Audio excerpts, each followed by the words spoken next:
Good afternoon, and welcome to Mundane Mystic Live.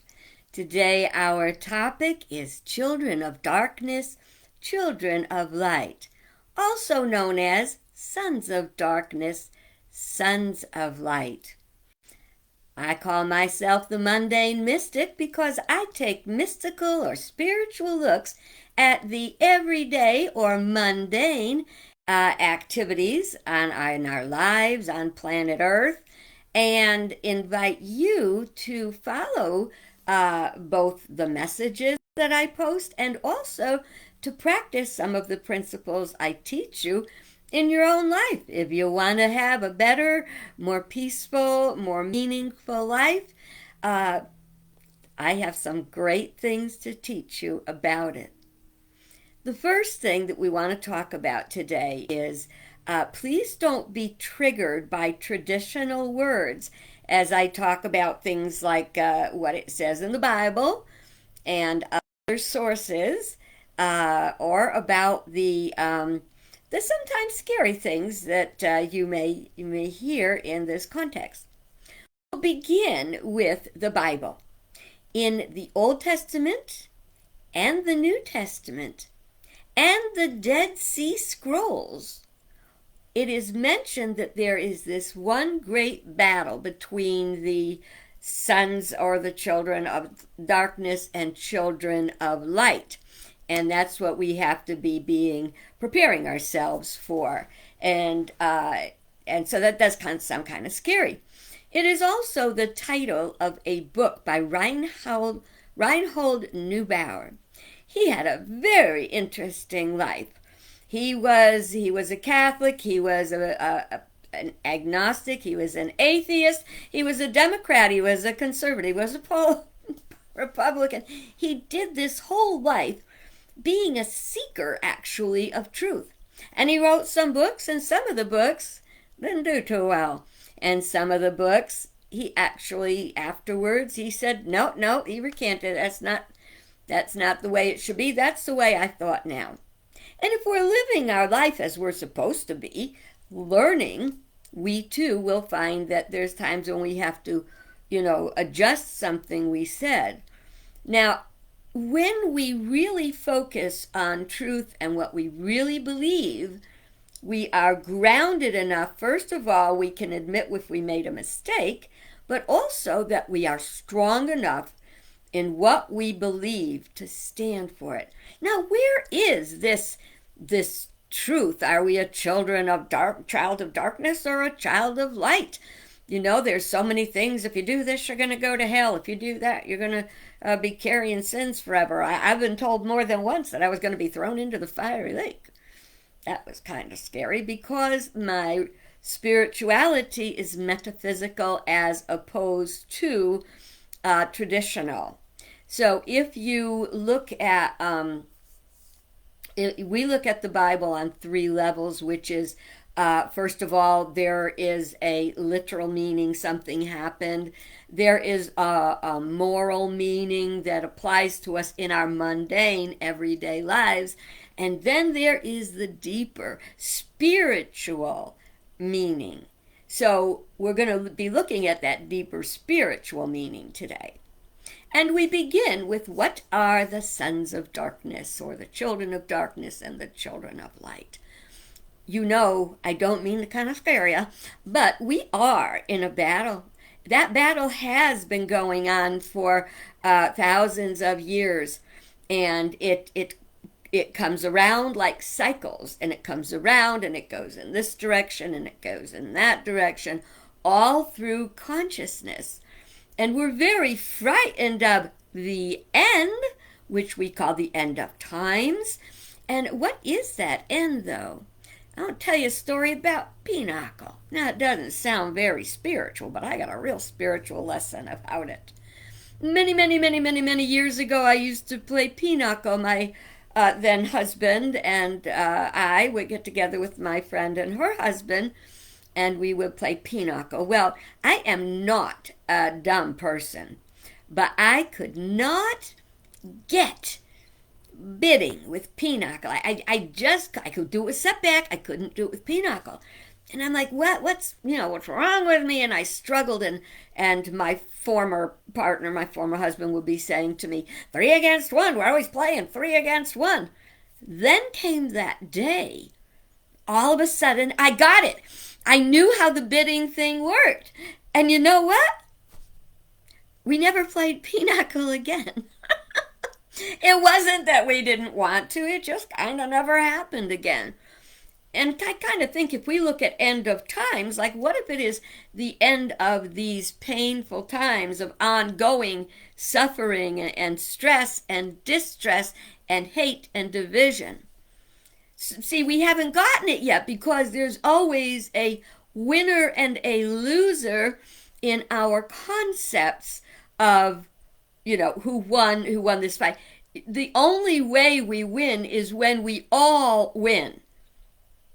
And every time you hear someone who is trying to unite us, to bring us together, whether it's as a family, a team in your company, the government, whatever, whenever you hear something trying to bring us together in a win-win, in a situation where we can all come together and agree on something, if they're not talking about agreement, if they're talking about who's winning and push and punishment and name calling and all of that, guess what?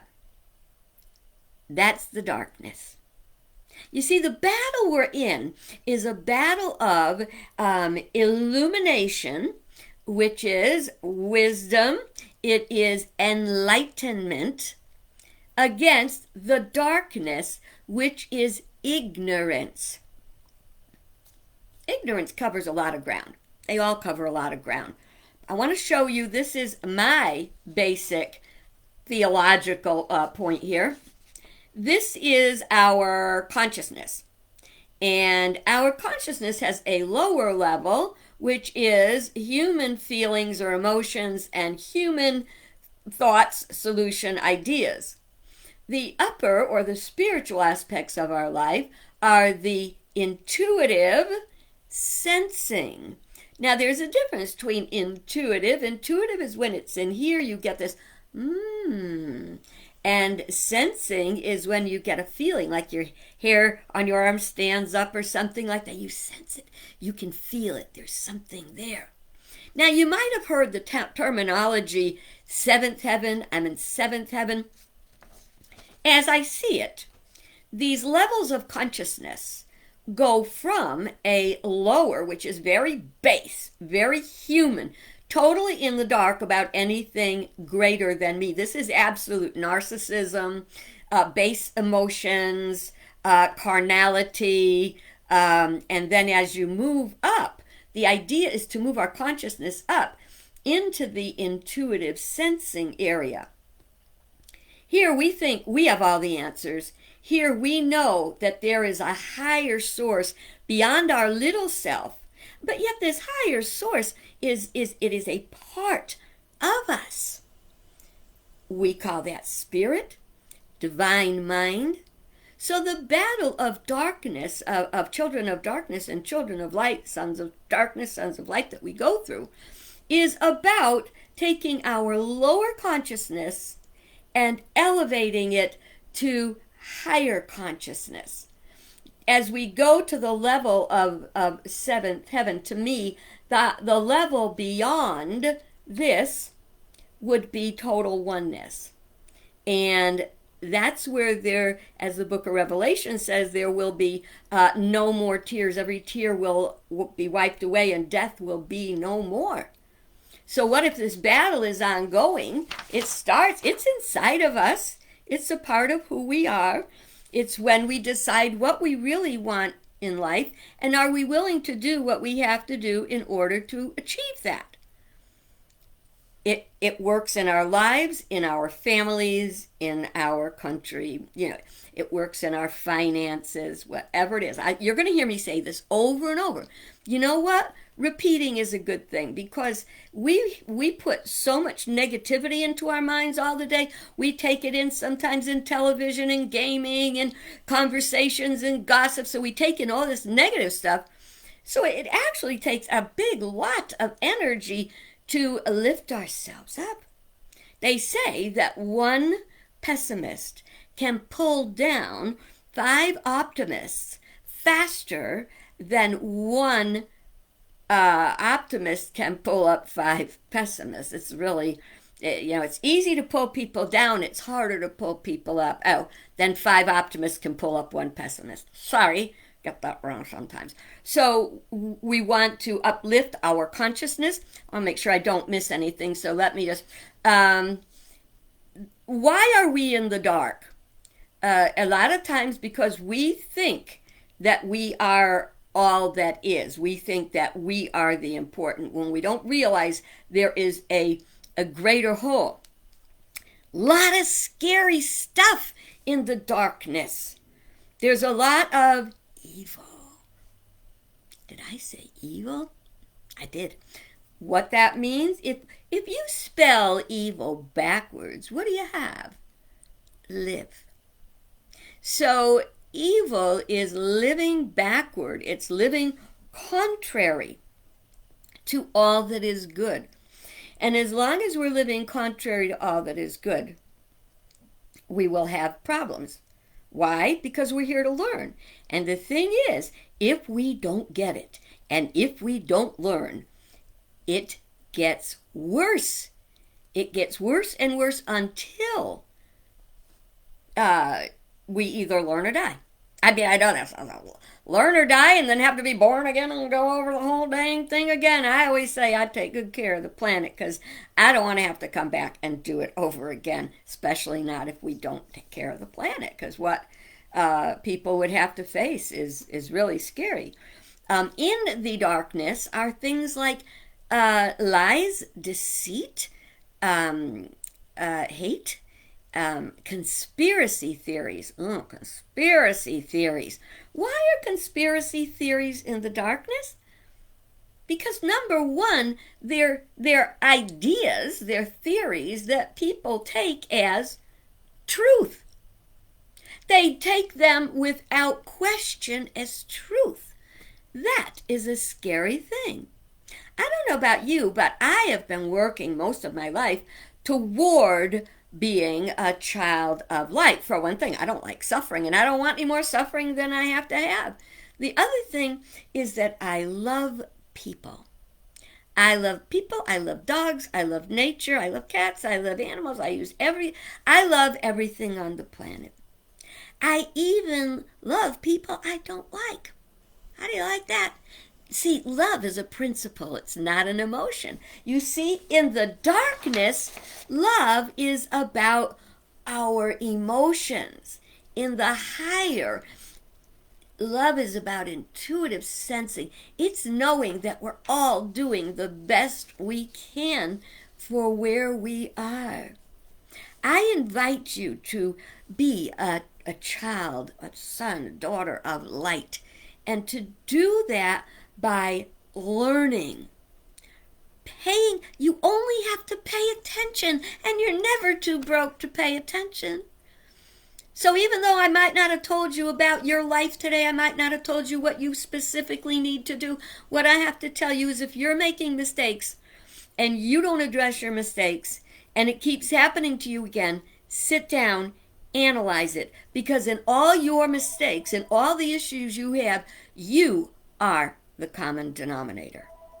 You're the one that's there every time. As we identify our errors, we have the ability and the opportunity to change them.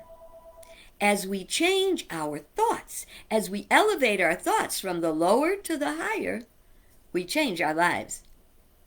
I hope you think about that today, and I hope you come back and check out the next message, probably tomorrow. Couldn't guarantee it, not sure. But I do try to do every day Mundane Mystic Live at 5. If you like what you saw, click the like.